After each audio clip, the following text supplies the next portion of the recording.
So I just wanted to make a very quick follow-up video to my guide. This is just going to be basically talking about blue stance only.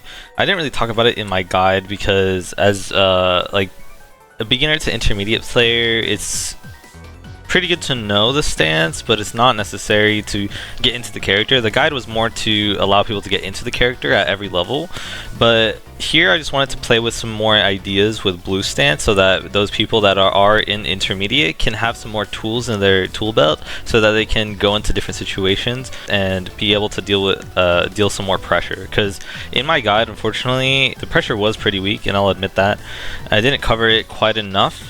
And I just wanted to talk about blue stance. Blue stance is very good at creating pressure. So with her being on block, let's say you did your neutral game that I kind of talked about in the guide, and you got them to the corner with the hit confirmed that carries pretty far. Let's say you got them here. If they're blocking the opponent in the corner, you can see that your P is actually +4 and +5 depending on the distance. If you're a bit further and you hit far, it's +5. If you hit close, it's +4. This is very good because you can start doing some pressure. You can keep your pressure, or you can even start threatening to run up P again. Something like this. You can do this move into like a dash up P because you have so many positive frames. You can also just use it into itself if you're up close, like +4, +5, and now you have the +5 guaranteed, so then you can do more stuff with that one extra frame. Another thing you might want to do is you might do this pressure where I was showing earlier. You do crouching medium.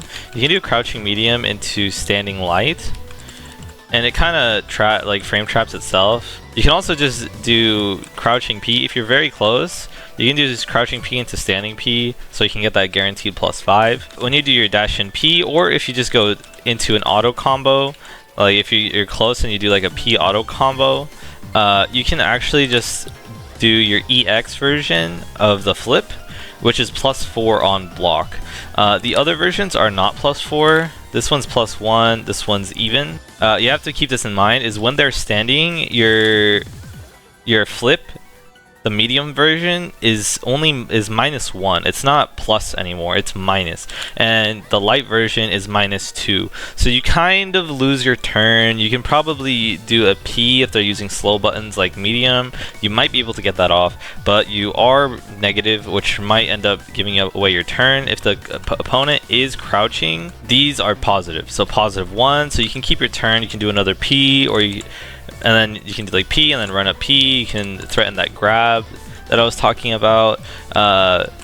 These crouching moves is still +1, so you can do like crouching into this. If they like try to check your low, you can jump over it, and sometimes if they use a slow enough button, you might actually catch them with it. The only thing I also want to add is that in blue stance, you're probably gonna have to relearn your hit confirms, because it does feel a little awkward being so used to doing like the command dash into the slashes. Instead, you're just gonna have to go straight into slashes, so you do this. It is easier, but if you're just so used to using the command dash, you might accidentally just do it out of muscle memory and do the overhead instead of the command dash on punish. I keep saying it's an overhead, but it's not an overhead. It doesn't hit overhead. But this move, even if you accidentally input it and they block it, you are +4 still, so it still is your turn.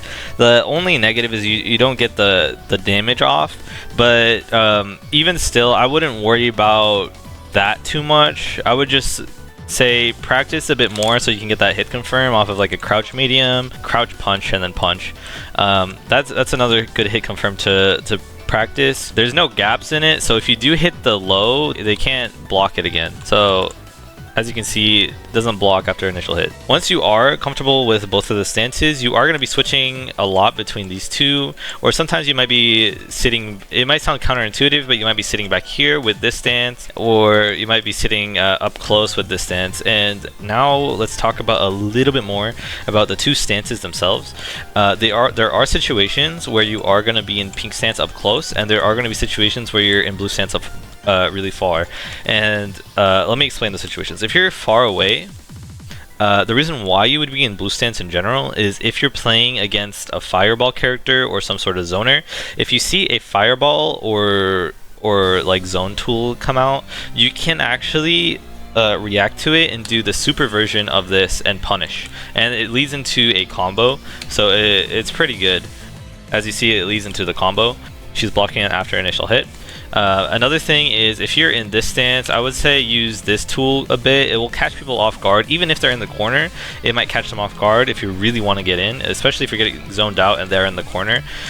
You can always use this tool as well. Of course, using the blue stance TP is much better because on block it's actually positive as well, +4. And even when they're crouching, it's positive, +4. So you can start your pressure off of it. It's a very good get-in tool. It's a very good use of meter as well because it also refunds your meter. I don't know if you noticed that, but it does refund your meter. So it's a very good tool for building meter and like just getting in. It refunds 12 and on hit it gives you 25. Please use those tools. The TP is better, but both have their uses. I recommend just getting used to using both as get-in tools. Don't worry about the meter refund as much. It is important, but you should be using the get-in tools a lot. And let me talk about pink stance up close. The reason why you'd use pink stance up close is because if you do the pressure string that I taught in the original guide, which is crouching, medium, and then switch into pink stance and then medium again so that you can check them from far. You can actually just do EX slash from that distance, so it'll look something like, and then this. I did it a little bit slow, but you get the idea. You can do that much faster, and after the hit you get +2, so you can kind of start your pressure again. You can do a run up P, or if you think they're gonna try to hit you, you can do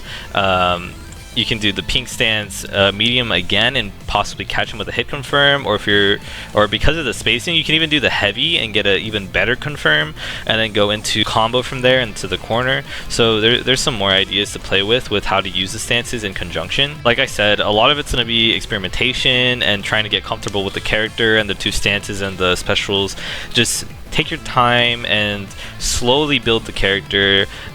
That's the whole point of this guide, and the whole point of the previous guide is I want you to slowly build Narmaya. She is a complicated character, and these guys are trying to make it simple, and I don't want you to just quit the character because it's too much information. So that's pretty much what I want to cover for this follow-up video. I just didn't want to get into it because the original guide was, like I said, just a guide to get people into the character without it being too intimidating, but I decided to make this a little bit separate so people don't stress about it too much. I do think it's important, especially after you realize, like, after a certain situation, you can't really get much pressure in pink stance, but hopefully this will help you start leveling up your Narmaya game plan and get you more comfortable with her two stances.